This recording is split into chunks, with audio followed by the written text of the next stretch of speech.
to Section 1.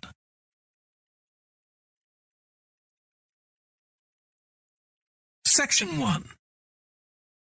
You will hear a telephone conversation between a woman who wants to attend a cookery class and an official at a tourist information centre. First, you have some time to look at questions 1 to 6.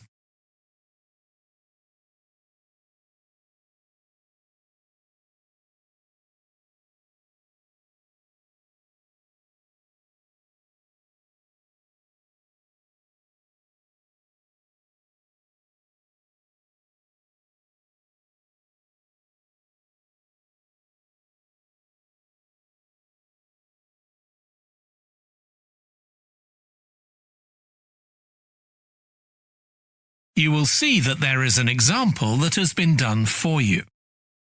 On this occasion only, the conversation relating to this will be played first. Hello, Tourist Information Centre. Mike speaking. How can I help you? Oh, hi. I wanted to find out about cookery classes. I believe there are some one-day classes for tourists.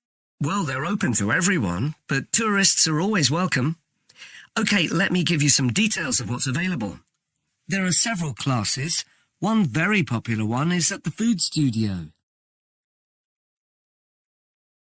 The first cooking class is at the food studio. So studio has been written in the space. Now we shall begin. You should answer the questions as you listen because you will not hear the recording a second time. Listen carefully and answer questions 1 to 6.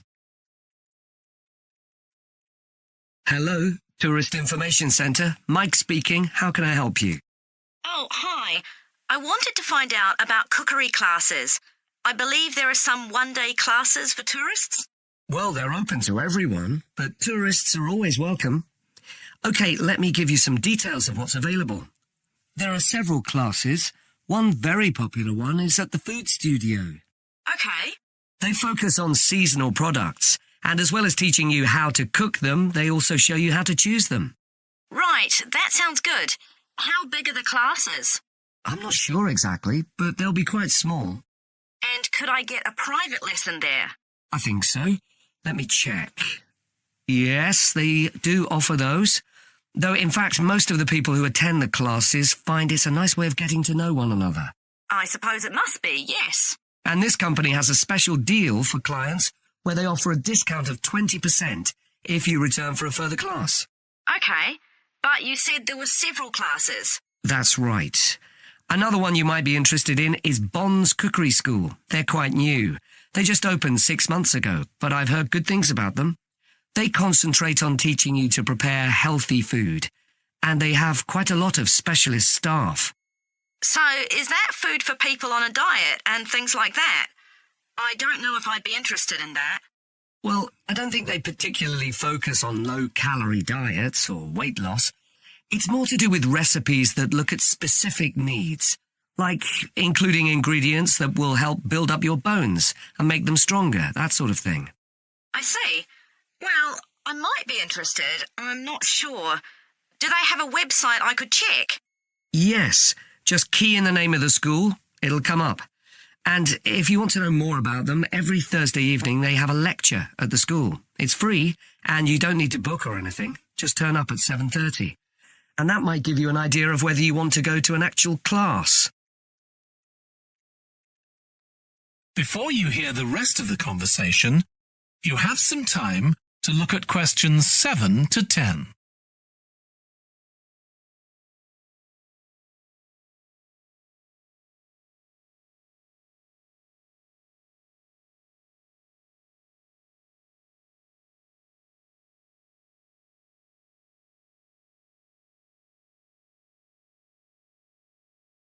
Now listen and answer questions 7 to 10.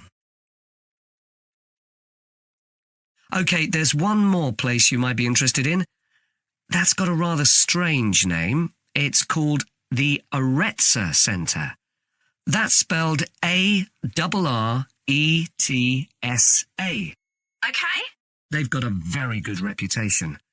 They do a bit of meat and fish cookery, but they mostly specialise in vegetarian dishes. Right. That's certainly an area I'd like to learn more about. I've got lots of friends who don't eat meat. In fact, I think I might have seen that school today. Is it just by the market? That's right. So they don't have any problem getting their ingredients. They're right next door. And they also offer a special 2-hour course in how to use a knife. They cover all the different skills, buying them, sharpening, chopping techniques. It gets booked up quickly, though, so you'd need to check it was available. Right, well, thank you very much. I'll go and check that out. That is the end of section 1. You now have half a minute to check your answers.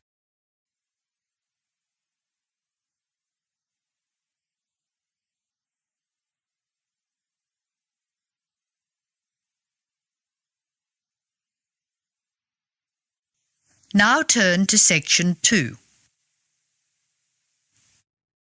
Section 2.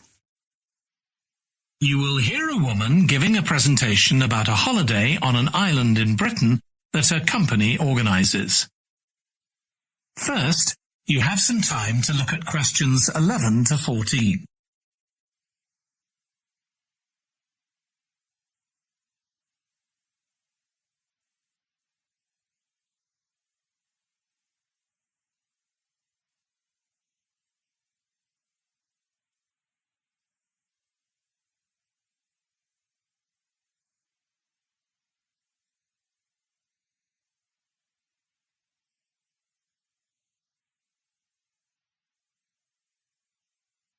Now listen carefully and answer questions 11 to 14. Good morning. My name's Erica Matthews, and I'm the owner of Matthews Island Holidays, a company set up by my parents. Thank you for coming to this presentation, in which I hope to interest you in what we have to offer. We're a small family-run company, and we believe in the importance of the personal touch. So we don't aim to compete with other companies on the number of customers. What we do is build on our many years' experience, more than almost any other rail holiday company, to ensure we provide perfect holidays in a small number of destinations, which we've got to know extremely well. I'll start with our 6-day Isle of Man holiday. This is a fascinating island in the Irish Sea, with Wales to the south, England to the east, Scotland to the north, and Northern Ireland to the west. Our holiday starts in Heysham, where your tour manager will meet you. Then you'll travel by ferry to the Isle of Man. Some people prefer to fly from Luton instead, and another popular option is to go by train to Liverpool and take a ferry from there. You have 5 nights in the hotel, and the price covers 5 breakfasts and dinners, and lunch on the 3 days when there are organised trips. Day 4 is free, and most people have lunch in a cafe or restaurant in Douglas. The price of the holiday includes the ferry to the Isle of Man, all travel on the island, the hotel, and the meals I've mentioned. Incidentally, we try to make booking our holidays as simple and fair as possible, so unlike with many companies, the price is the same whether you book 6 months in advance or at the last minute, and there's no supplement for single rooms in hotels. If you make a booking, then need to change the start date, for example because of illness, you're welcome to change to an alternative date or a different tour for a small administrative fee. Before you hear the rest of the talk, you have some time to look at questions 15 to 20.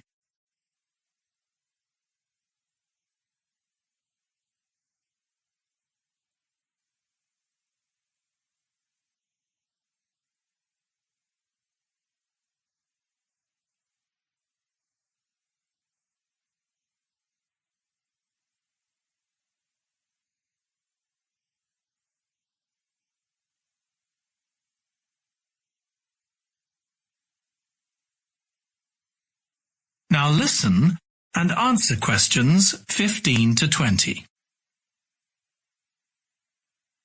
Okay, so what does the holiday consist of?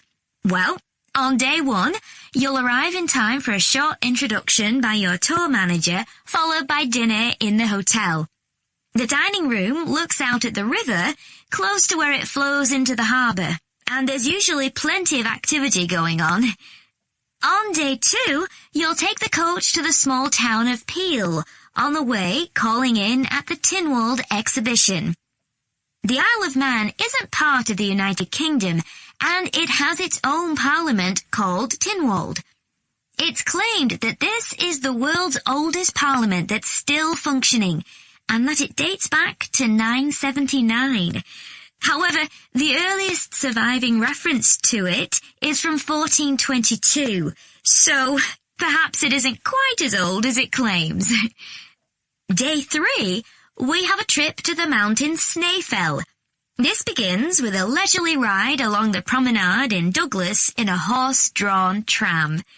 Then you board an electric train which takes you to the fishing village of Laxey. From there, it's an 8-kilometre ride in the Snaefell Mountain Railway to the top. Lunch will be in the cafe, giving you spectacular views of the island. Day 4 is free for you to explore, using the pass which we'll give you. So you won't have to pay for travel on local transport or for entrance to the island's heritage sites. Or you might just want to take it easy in Douglas and perhaps do a little light shopping. The last full day, day 5, is for some people the highlight of the holiday, with a ride on the steam railway from Douglas to Port Erin. After some time to explore, a coach will take you to the headland that overlooks the Calf of Man, a small island just off the coast. From there, you continue to Castletown, which used to be the capital of the Isle of Man and its medieval castle. And on day 6, it's back to the ferry, or the airport if you flew to the island, and time to go home. Now, I'd like to tell you a bit more. That is the end of section 2. You now have half a minute to check your answers.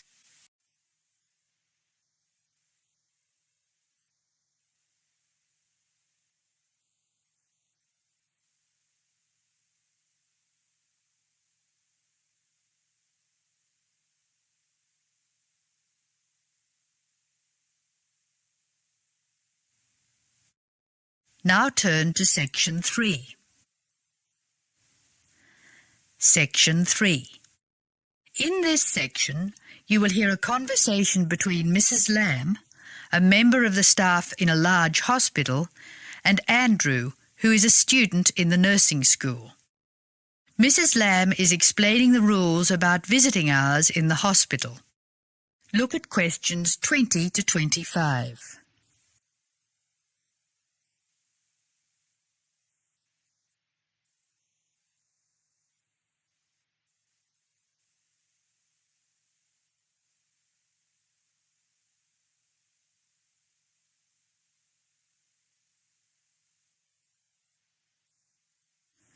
Listen to the first part of the conversation and answer questions 20 to 22. Complete the table showing when visitors may go to the different parts of the hospital.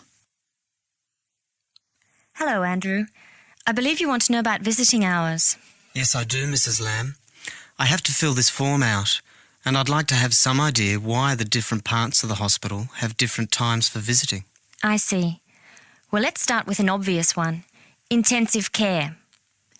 People in intensive care are very sick indeed, and for that reason, we say that visitors can come between 6 a.m.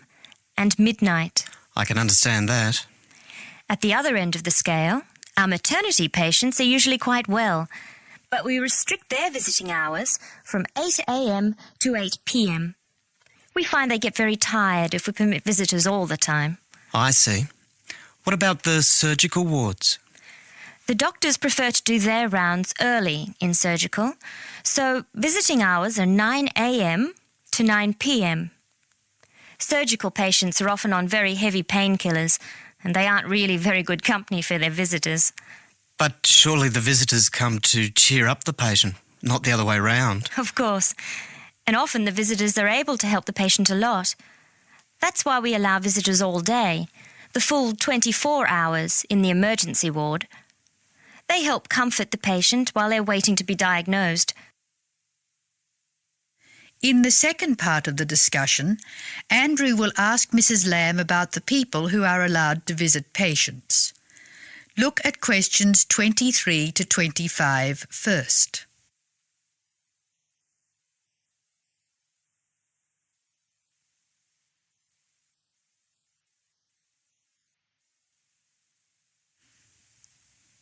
Complete the table showing who is allowed to visit and the number of visitors permitted. Use the letter A to show that adults may visit, E to show that everyone may visit, and I to show that only immediate family may visit. Of course, it's not just everyone who can visit a sick patient. People in intensive care can only be visited by their immediate family. What's more, we only allow 2 people in at any time. We let children of the immediate family in to visit people in intensive care, but we don't like to do it. It's very hard on the children, and it may distress the patient. However, if the patient asks for the child and the family agrees, that's okay. What about children in maternity? Of course we let them in. They're very pleased to see their mothers. The rule in maternity is everyone may visit, up to 6 people at a time. The maternity ward is quite sociable after all. The surgical ward must be different. It is indeed. We don't allow children in the surgical ward because of the danger of infection. And as you know, we restrict the hours. There are a lot of procedures which must be carried out on surgical patients, and we only let 2 visitors come in at a time. And in emergency, people are allowed to visit all the time? Oh yes, we rely on patients' relatives to be there for them, and we permit everyone to visit the emergency department at all hours. However, we restrict it to 3 visitors for each patient. Otherwise, the room just gets totally crowded. Now listen to Mrs. Lamb explaining where Andrew will spend the first week of his training. Circle 2 letters. An example has been done for you. Look at questions 26 and 27.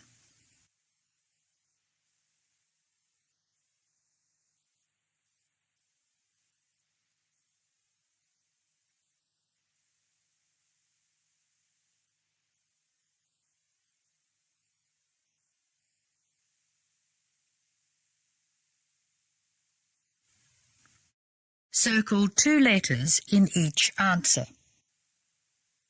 Now I have your schedule for the next week's observation sessions. Are you ready? Yes. Where do I start? On Monday, you'll be in male surgical in the morning and in female surgical in the afternoon. You'll be following Dr. Shea on her rounds. Thank you. And on Tuesday? On Tuesday, you'll be with Dr. Thomas in the morning and Dr. Robertson in the afternoon. No, that can't be right. You're with Dr. Thomas in the afternoon and Dr. Robertson in the morning. Do I ever get to see Dr. Kim? Yes, you'll be with Dr. Kim on Thursday and Friday. She'll take you through the children's ward and through our new teenage ward for 12 to 15-year-olds. Great. I've read a lot about that new ward. Will I see the schoolroom? Maybe another time. Now look at questions 28 to 30.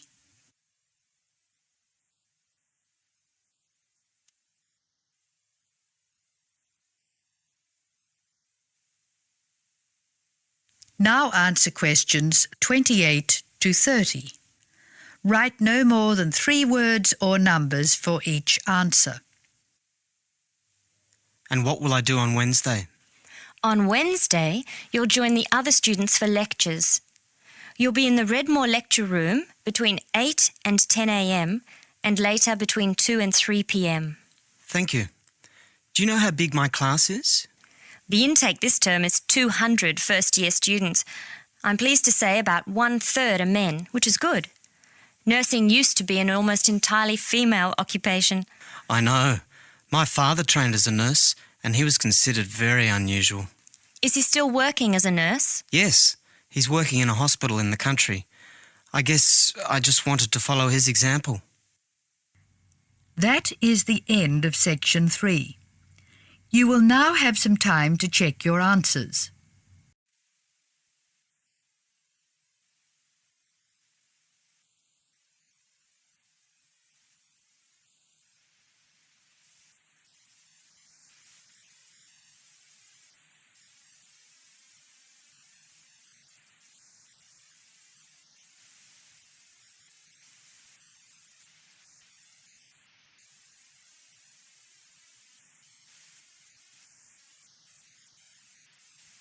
Now turn to section 4.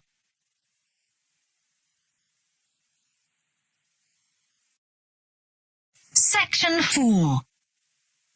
You will hear a talk about a project on the wildlife found in city gardens in Britain. First, you have some time to look at questions 31 to 40.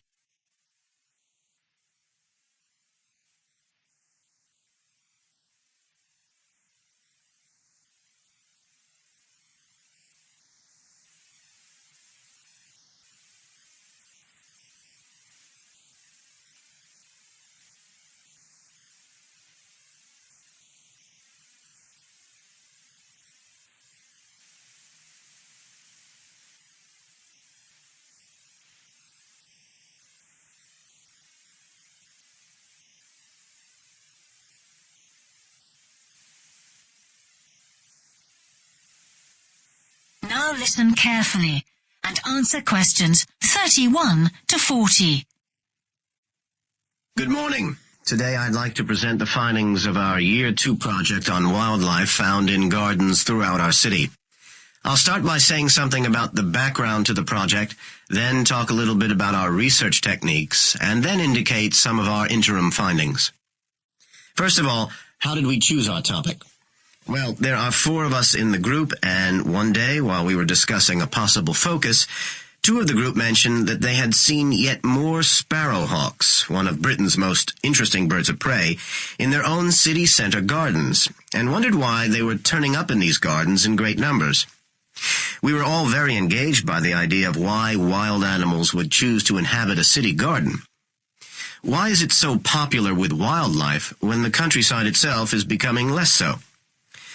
The first thing we did was to establish what proportion of the urban land is taken up by private gardens. We estimated that it was about 1/5, and this was endorsed by looking at large-scale usage maps in the town land survey office, 24% to be precise. Our own informal discussions with neighbors and friends led us to believe that many garden owners had interesting experiences to relate regarding wild animal sightings. So we decided to survey garden owners from different areas of the city. Just over 100 of them completed a survey once every 2 weeks for 12 months, ticking off species they had seen from a pro forma list, and adding the names of any rarer ones. Meanwhile, we were doing our own observations in selected gardens throughout the city. We deliberately chose smaller ones because they were by far the most typical in the city. The whole point of the project was to look at the norm, not the exception. Alongside this primary research on urban gardens, we were studying a lot of books about the decline of wild animals in the countryside and thinking of possible causes for this. So what did we find? Well, so much that I just won't have time to tell you about here. If you're interested in reading our more comprehensive findings, we've produced detailed graphic representations on the college website. And, of course, any of the group would be happy to talk to you about them. Just email us. What we've decided to present today is information about just 3 species because we felt these gave a good indication of the processes at work in rural and urban settings as a whole.